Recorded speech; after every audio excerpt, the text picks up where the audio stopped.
Hey, this is Coco from Coco Custom, and today I took off my weight plate so I could weld the exhaust down, and I'll show you what happened, and then we'll see where we at.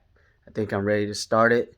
Once the pipe gets Cerakoted, I think it'll be green light, and then I'll start cutting up the fenders to make a wide fenders and lower the car a little bit more. Hope you guys enjoy the video.